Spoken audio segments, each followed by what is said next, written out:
Hello and welcome to The Money Movement. Today we're going to be talking about something called a fund. You might have heard about it, it's to do with investing. So what is a fund? Well, to start with, as with all things in finance, it seems there's several different names for the same thing. So funds can also be called collectives or collective investment funds or unit trusts or open-ended investment companies or OICs, loads of different names, but the fund we're going to stick with today, what is a fund? So if you had some money to invest, and let's say you had £100, but the share price of one company was £60 and the other was 40, then with your £100, all you can buy is two companies. That's not very good for your risk management because of course you've got two companies. You're betting all your money on two companies and they could fail.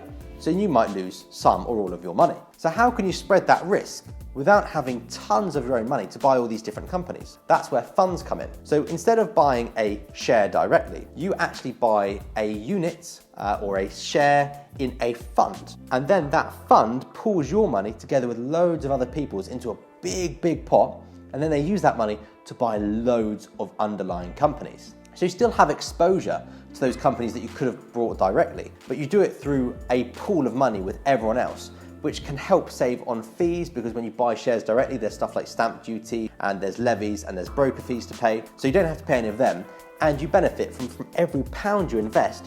You get loads of companies, so you help really spread your risk and you'll get a smoother investment return because your risk is diversified. Also, they make it really easy in that they have loads of funds aimed at different parts of the market. So you have like a fund that will focus on UK companies, or a fund that will focus on American companies, or Japanese companies, or even different themes like robotics, or electric vehicles, or tech, or healthcare. Those sort of themes, you can buy a basket, because that's all it is, of companies that are in that sector through a fund. Okay, so they're the benefits of funds, that you pool your money together, it spreads risk, makes it cheaper overall. But what are the drawbacks? What are the considerations? Well, the drawbacks are that there is a fee for using the fund. They charge what's called an annual management fee.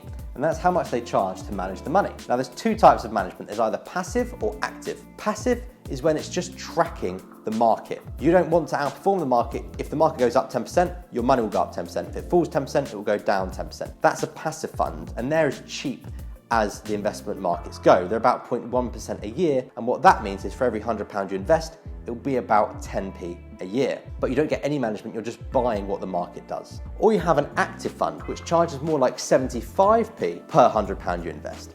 But then there's a team of people who look after everyone's money in the fund, and they aim to buy companies that they think are going to outperform the market in the future and make you more money. So active funds look to actively get involved and pick companies and take bigger shares in bigger companies, whereas passive funds just buy the index and give you that return. So the index is just a collection of companies based on how much they're worth. So the index is just you buy it, there's no management involved, you just buy the companies that make up that index. So for example, in the UK, we have the FTSE 100, in the US, it's the S&P 500, which are the 500 and 100 biggest companies listed in that country. This one's cheaper, this one's more expensive, this one has less management, this one has more management.